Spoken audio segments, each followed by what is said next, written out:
Good afternoon and welcome to the Let Me Bend Your Ear podcast.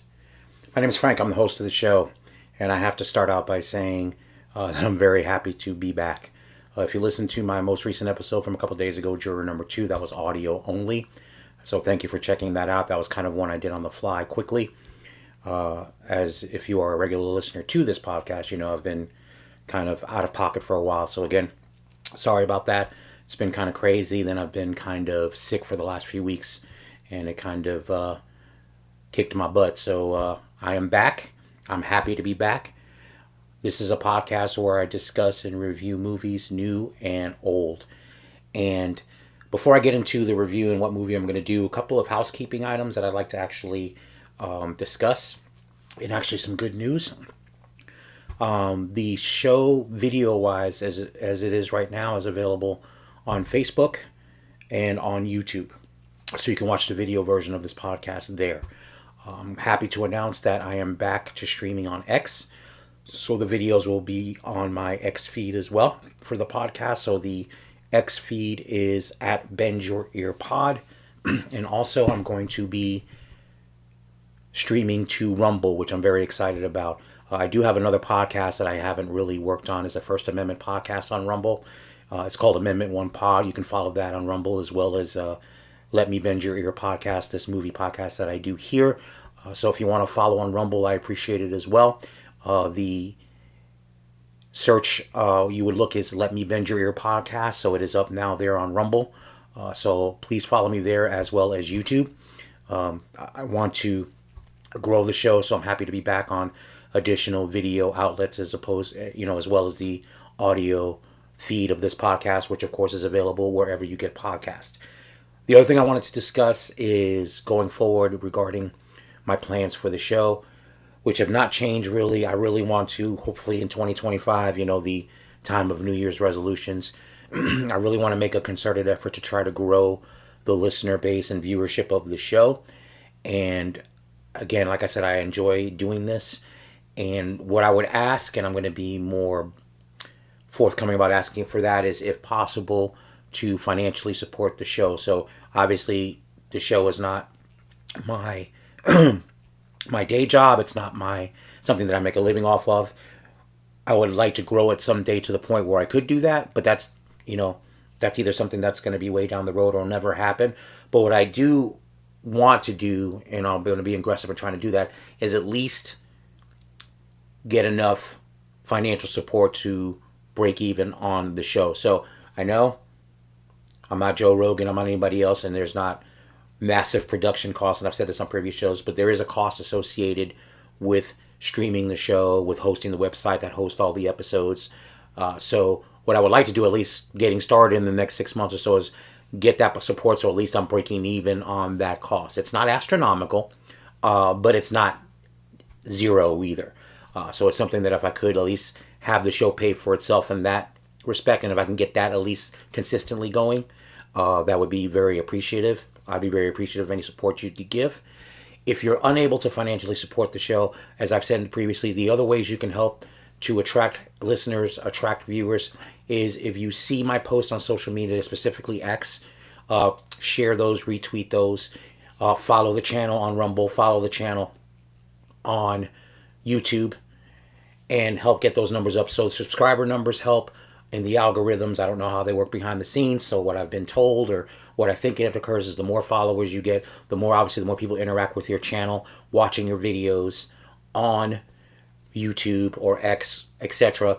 That's the better chance I can grow the show and hopefully get it to a point where I can monetize it to where it's not just breaking even, where I can actually generate some income from the show.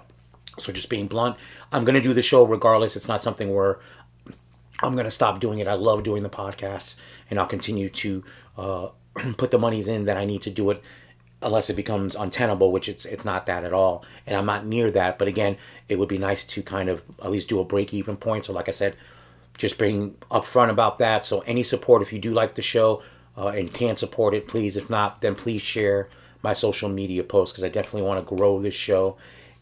And those that decide to financially support it, if you see on the video, the QR code is here on the top left. So you can just scan that, and then, if you want to support the show regularly, I don't have anything like a Patreon or anything like that yet, because I don't put out enough episodes, I think, to justify Patreon to ask for people to support monthly. If you decide you want to throw a couple of bucks here or there every month or so, that would be great. I'd appreciate that. And I want to ask anyone that is inclined to maybe support the show financially. So obviously, if you do listen to the podcast regularly, I review a movie, discuss it, give my review, and then that's essentially the podcast. Nothing crazy.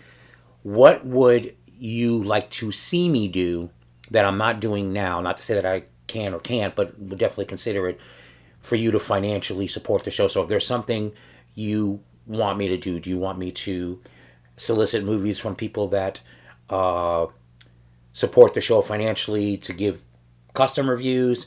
Do you want me to do anything regarding the movie space, the movie review space, that would make you that would entice you or make you more willing to financially support the show? If the answer is you like how it is now, that's fine. But I'm open to suggestions. Like I said, you can email the show at bendyourearpodcast@gmail.com.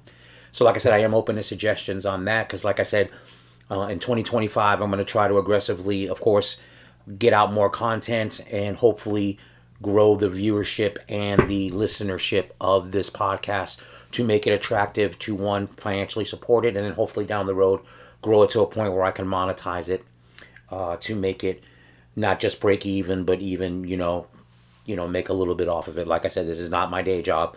I wish it was my day job, but it is not. So it is something that I do for fun, and I completely enjoy it. And like I said, it's been very disappointing to not put out as many episodes as I'd like. So like I said, it's great to be back. I'm feeling much better. I'm not 100% yet, but I'm feeling a whole lot better. So again, I'm going to have this conversation regarding the show because, like I said, I want to aggressively grow it. If I don't talk about what it takes to run the show, or at least solicit anyone that's interested in helping financially to do so, if I don't ask, then it's not going to happen. So I have to, really put that out there. And like I said, I do the show for fun, but again, it's not free. And at the very least, I like to get to a point where it's at least a break even, which would be great. And then from there, we can take it to the next level, hopefully. All right, so dispensing with the housekeeping. So today I am going to be discussing and reviewing Nosferatu, written and directed by Robert Eggers. So Robert Eggers' directing career I'm familiar with. I know he's directed, I've never seen any of his films until this one, so I know he's directed The Northman, The Witch, The Lighthouse, and I think I'm missing a film of his, and then this one, Nosferatu. So if you are a movie buff, then you are familiar with the two versions of Nosferatu that are on film, the 1922 F.W. Moreau version, and then I think it was 1979 Werner Herzog directed Nosferatu film. Haven't seen the Werner Herzog one. I've seen the original 1922 version of the story. So it's an interesting story on the original film of Nosferatu, because obviously Nosferatu and Dracula are kind of intertwined in the similarities of the stories.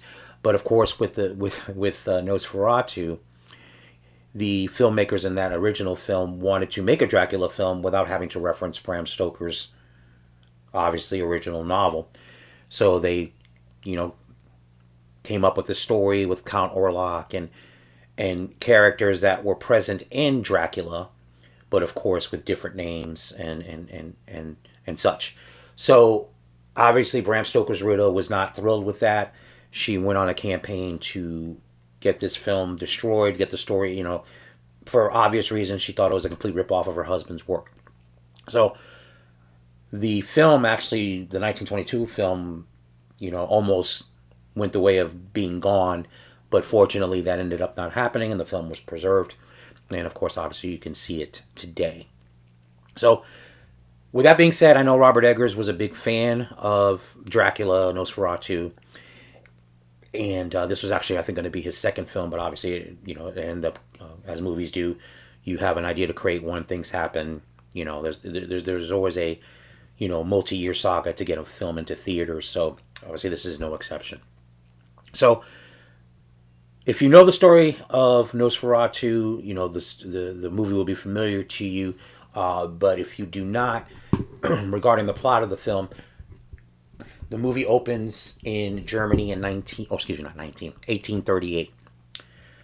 So we meet a woman named Ellen when she is a young girl, and she is attacked in the beginning of the film by a malevolent force. And then the movie cuts to many years later, and we are introduced to Thomas Hutter, who was a solicitor and a real estate agent. And he's played by Nicholas Hoult. And Thomas marries Ellen. And of course, they're newlyweds at this time. And of course, they're looking to get financially secure. So based on that, he is tasked with going to a very reclusive area in Europe to Count Orlok. So his boss, Hernock, is asking Thomas to go over there. There is a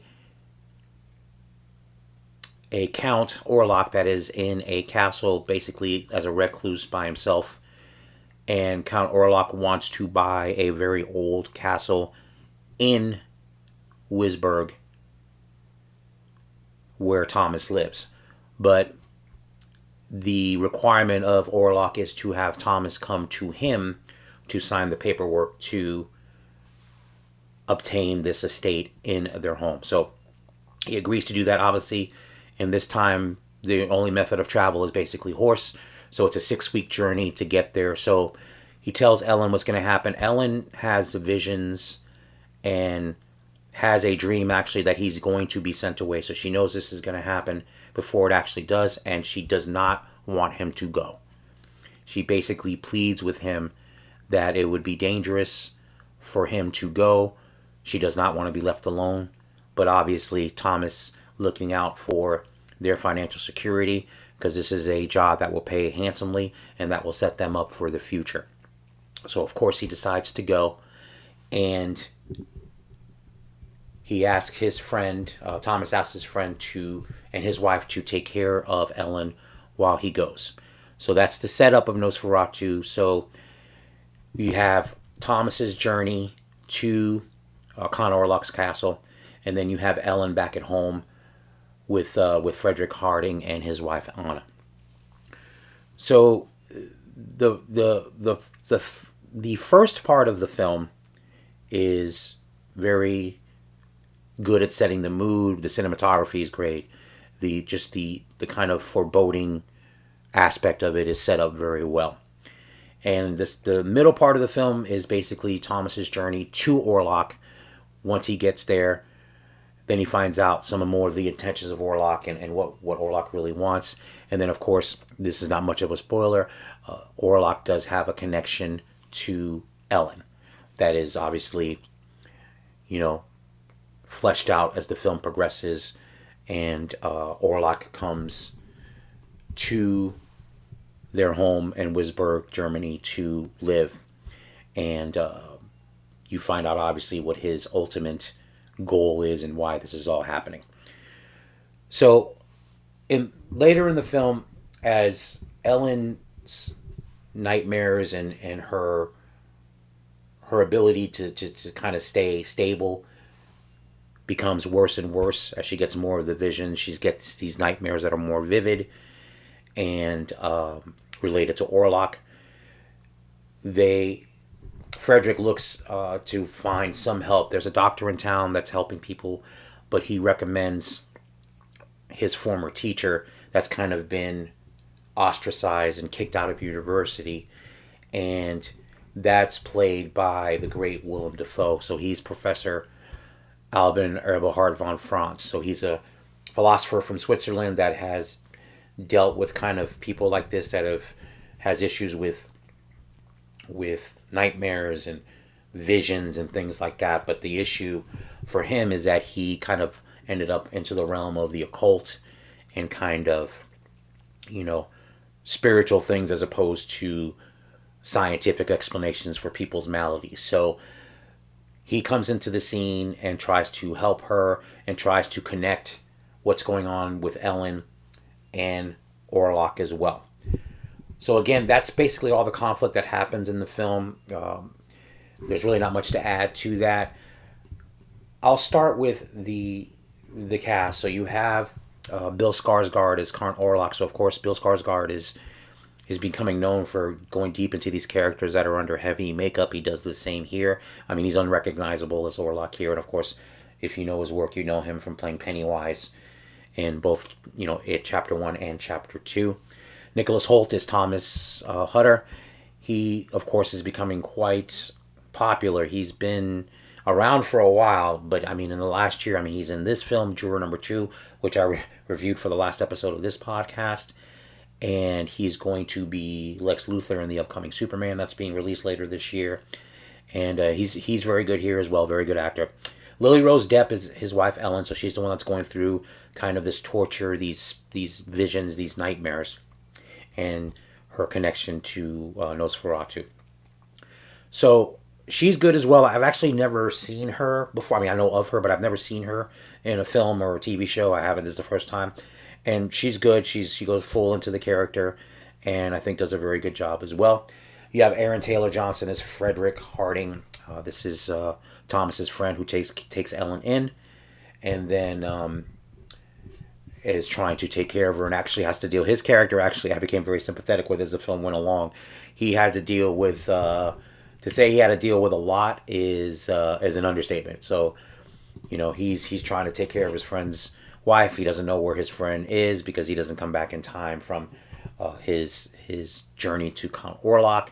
And then, of course, in the third act, when all hell kind of breaks loose once Orlok gets back to Wisburg. And I do want to mention Simon McBurney as Hernock, Thomas's boss.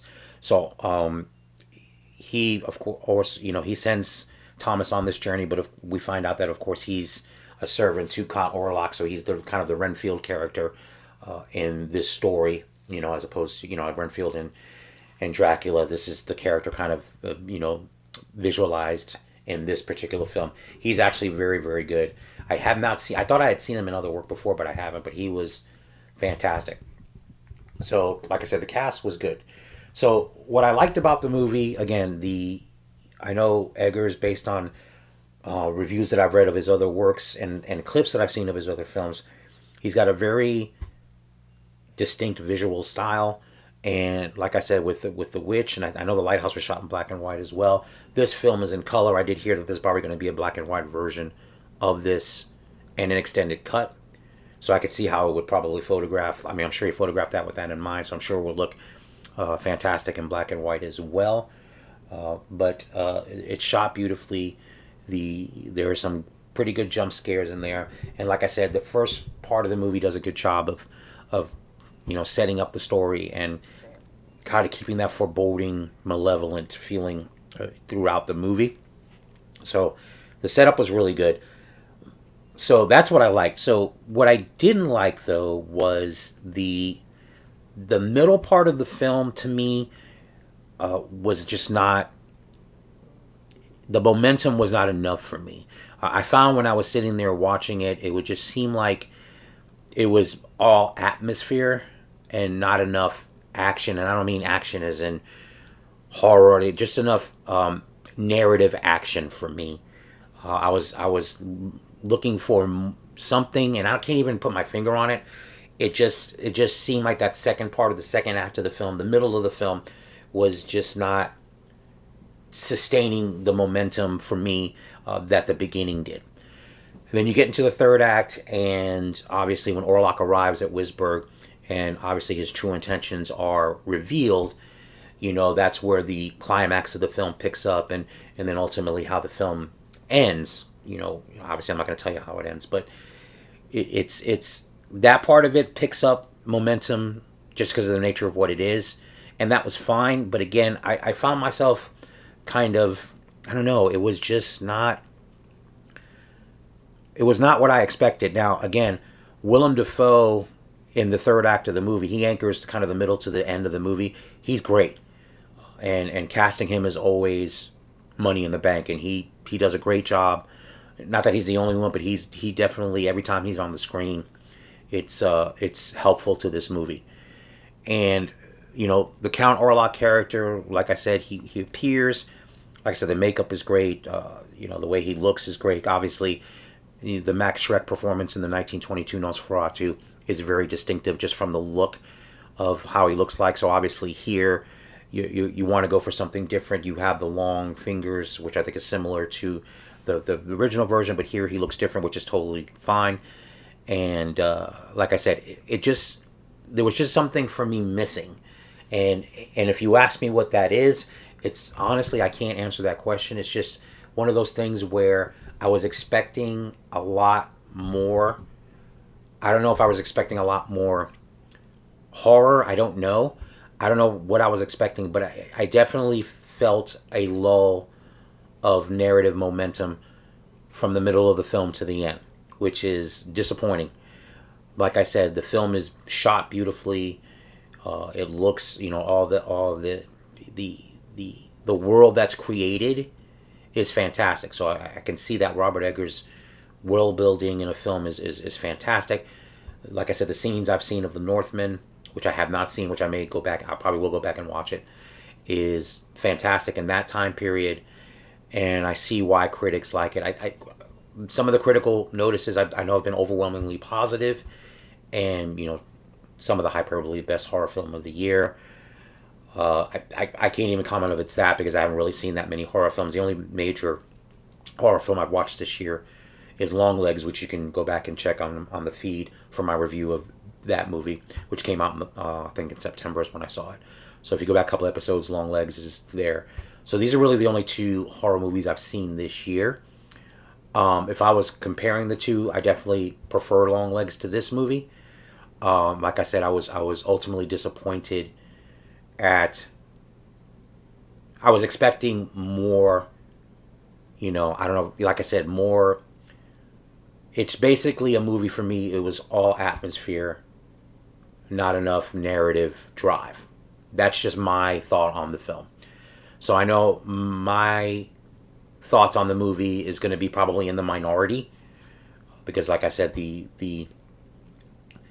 notices and reviews have been overwhelmingly positive. I've seen a couple of blurbs of people on X that have not been as impressed with the movie, but even on X, the overwhelming majority of people I think are big fans of the film.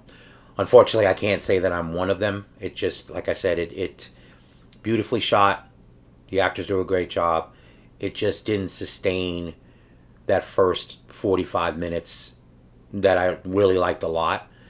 And this movie, I think, clocks in about 2 hours and 14 minutes. I think it's a little over 2 hours.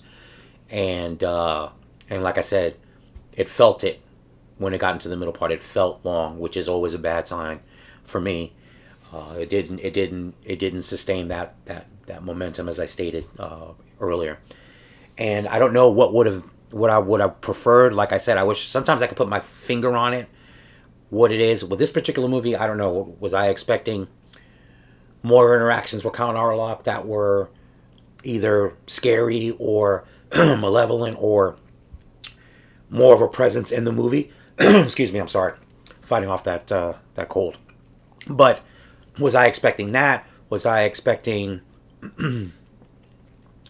more of character interaction with Orlok than we get? I don't really know what I was expecting or what I could have suggested to make it better. So that always makes it tough for a review like this particular one because I was missing something, but I can't put my finger on what it is. But again, it was missing. To me, it just, like I said, I felt the movie felt long. It didn't start to feel long until about, I don't know, maybe an hour 15 in. So that's probably about halfway through the movie because, like I said, the first part, the setup, the kind of building of the world was great. That was great, but it just really couldn't sustain it all the way through. So that's that's unfortunate. Like I said, I was really looking forward to the movie for months and months and months because, like I said, it's a great story. I know it's one that's been told before, but it was definitely something I was very excited to see. So to be ultimately disappointed is a bummer. It's, like I said, it's not a bad film at all. It's just not what I expected, and I didn't like it as much as I was hoping I was going to. So based on that, I'm going to give Nosferatu, written and directed by Robert Eggers, I am going to give it 2.5 stars out of 5. So on that scale, unfortunately for me, I can't recommend it. It's definitely not a film I would watch again. Like I said, I gave you what I liked and what I didn't like. The things that I didn't like really hurt my overall impression of the movie. So like again, I'm sure I'm in the minority here. But again, for me, 2.5 stars out of 5. I can't give it a recommend. I would think if you are a Robert Eggers fan and are a fan of his other films, you will probably enjoy this film more than I did. So I'm sure that won't stop you from checking it out. Just my personal view on it. Like I said, I was unfortunately, ultimately disappointed. Again, the high spots for me were the actor that played Hernock and Willem Dafoe, who of course is always fantastic. And having him in any film you are making is always a good choice. And he's doesn't disappoint here. He's always fantastic. He always brings something unique to each role he plays. So it's always a pleasure to watch him work. So on that scale, it's really something that made the film immensely more watchable than it would have been without his presence in it. So I'm definitely a huge fan of Dafoe, and I was glad to see him in it. So again, I'm going to give Nosferatu 2.5 stars out of 5. And again, you can see it now. It's playing everywhere. It just opened on Christmas, so you'll be able to see it in theaters, which is where you should see a movie like that anyway. Like I said, it's well shot. The atmosphere presented is fantastic. All right, again, I am very happy to be back. Hopefully, like I said, this will be the start of a bunch of new episodes, both video and audio. So I want to thank all the listeners to the show that have consistently downloaded episodes. So thank you. I appreciate that. And as I stated at the beginning, and I'll just say it at the end here, if you're watching the video, you've got the QR code here on the left-hand side. If you are able to financially support the show, I would really appreciate it. Again, my goal this year is to, one, get it to the point where I'm breaking even on the cost I'm putting into it. And then the next step after that will be to hopefully grow the audience to a point where it's feasible for me to get it monetized. And continue, like I said, either way I'm going to do the show because I love talking movies. And also I love talking movies on X. So please follow me on X at Bend Your Ear Pod. You can watch episodes there. Like I said, starting with this one, I'm going to be streaming these back on X again. So you'll be able to watch them there. But interact with me, talk movies with me. You know, if you agree with my reviews, if you think my review is ridiculous of Nosferatu or any other movie, let's talk movies. Or if you have a movie you'd like me to review, hit me up there, or you can email the show at bendyourearpod@gmail.com, and I'll be happy to take a look at it, review it, post an episode. And again, for those that are interested and inclined to help the show financially on a regular basis, give me some feedback. Let me know what you would like me to do, or if you're good with what I'm doing now.